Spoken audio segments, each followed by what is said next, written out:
Hi, boys and girls. So for reading today, we're going to kind of review what we've talked about already.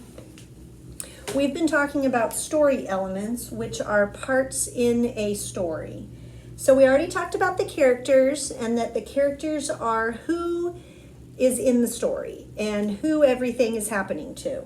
So they could be animals, they could be people, they could be things, right? But they are important to the story, and they are who the story is about. And then the setting we talked about is when and where the story is happening. So it could be, is it happening during the day? Is it happening at night? What season is it happening in? And then where? Is it outside? Is it inside? Is it at a park? Where is the story happening? That is the setting, okay? And then yesterday we got to talk about the plot, okay? Let me kind of move my camera a little bit. So the plot it's kind of like a roller coaster because it's all the stuff that happens in the story, right? It's what happens in the beginning, and then it starts to get up to the middle, and then comes down to the end of the story, right? So if you were retelling a story, you would say, first this happened, and then this happened, and last this happened, right? It's how you tell a story. You retell what happened. So today I'm going to read you a story called Big Al. I absolutely love this story also. Mrs. Kimmel loves books, if you can't tell. I have a million favorite books. But in this story, I want you to pay attention to stuff that happens kind of in the middle and the end, because we're going to pay attention to something called the problem and the solution of a story. So most stories, something happens to the characters that causes a problem. You know, like they break something, or they lose something, or they can't find something. Kind of like in the I Want My Hat Back book, that bear, that's the problem, right? He can't find his hat. He doesn't know where it is, and so he goes through the whole story. So he couldn't find his hat, and then in the middle, he's asking everybody. So he's trying to solve his problem. At the very end, he realizes who has his hat, and so he solves the problem, right? So in this book, we're going to really pay close attention to the problem that Big Al has. Here we go.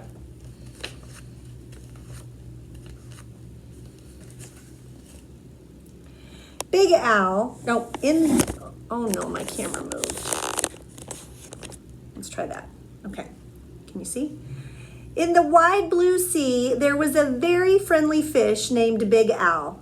You could not find a nicer fish. But Big Al was also very scary. Ugh.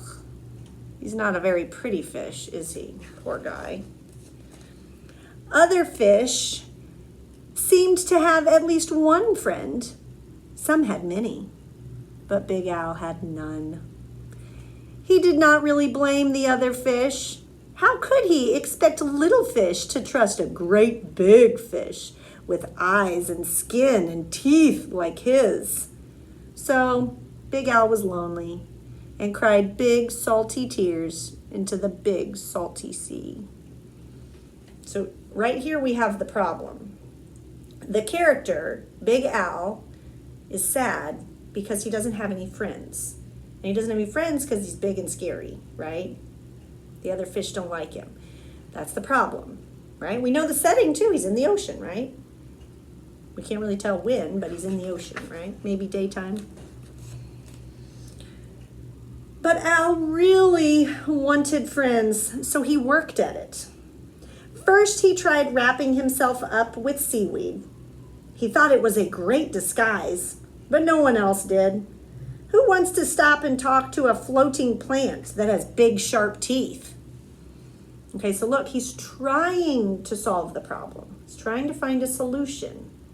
But he hasn't found it yet, so he's still kind of up here in the middle, right? Hasn't solved his problem. Then he thought that if he puffed himself up round, the other fish would laugh and see how clever and silly he could be. All they saw was how big he could be, and they steered clear. Okay, so we tried something else. That's still not working. His problem is still not solved. Very early one morning, Big Al went down to the bottom and flopped and wiggled himself into the sand until he was almost covered up. he looked very much smaller. And when the other fish came near, Big Al talked and joked with them and had a delightful time. Then one scratchy little grain of sand got stuck in his gills, and he sneezed. And when the clouds of sand cleared away, all the other fish were gone. Oh, look, here's his big sneeze. So he tried something else. It almost worked, didn't it? Almost. But he still didn't solve his problem. Big Al even changed his color one day so he could look like he belonged to a school of tiny fish passing by. He bubbled along with them for a while, laughing and feeling like he was just one of the crowd. But he was so big and clumsy that when all the tiny fish darted to the left and then quickly back to the right, Big Al just plowed straight ahead, and he went bumping and thumping right into the little fish.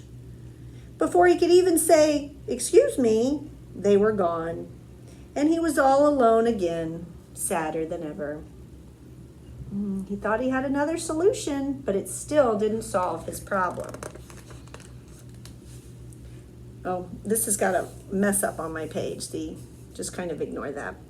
Just when Big Al was starting to be sure that he would never have a single friend, something happened. He was floating sadly along, watching some of the smaller fish, and was wishing they would come closer. As he watched, a net dropped down silently from above, and in an instant, they were caught. Uh-oh, this kind of changes things, but he still doesn't have any friends yet, so he hasn't solved his problem. Big Al forgot all about being lonely, and he forgot all about being sad, and his eyes bulged out bigger and rounder than ever, and with a mighty flip of his tail, he opened his mouth and charged straight at the net. The net was strong, but Big Al was stronger, and he ripped right through it, and all the little fish rushed right out through the hole. Oh, he just saved all the fish that were caught in the net. But when Big Al tried to turn around and go out of the hole, he got all tangled up in the net. He was stuck. Oh no. The net went higher and higher toward the bright surface of the sea, and the little fish watched Big Al as he disappeared above them. And when the little fish were all able to speak again, all they talked about was the huge, wonderful fish that had saved them. How great to be free, but what a shame that the big fellow had been captured. The little fish are grateful, and they're sad that he got captured. But just then, there was a tremendous crashing splash above them, and the small fish dashed away. Was it the net again? Not at all. It was Big Al. Those fishermen took one look at him and threw him right back into the ocean. So being kind of big and scary and ugly paid off, didn't it? They didn't want him. And now there is one huge, puffy, scary, fierce-looking fish in the sea who has more friends than anyone else. Big Al. So his problem did get solved in kind of a strange way, right? After he saved the fish, they realized that he was a nice guy, right? And then they decided that they could trust him and that they could be friends. So that is how his problem got solved.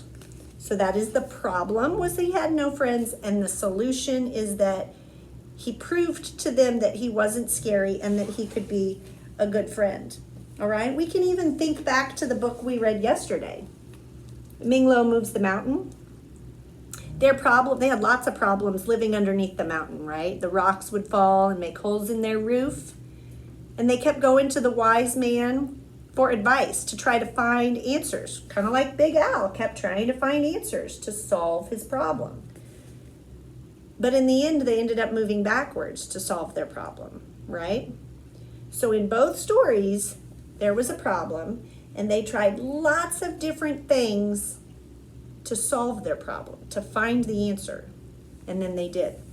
So I'm going to have a book out for you, and I want you to tell me what the problem is in the book and then what the solution was, so how they solved the problem, okay?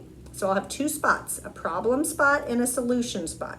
If you can draw me a picture and write a sentence of each, this is the problem, and a sentence, this is the solution, and a sentence, that would be great.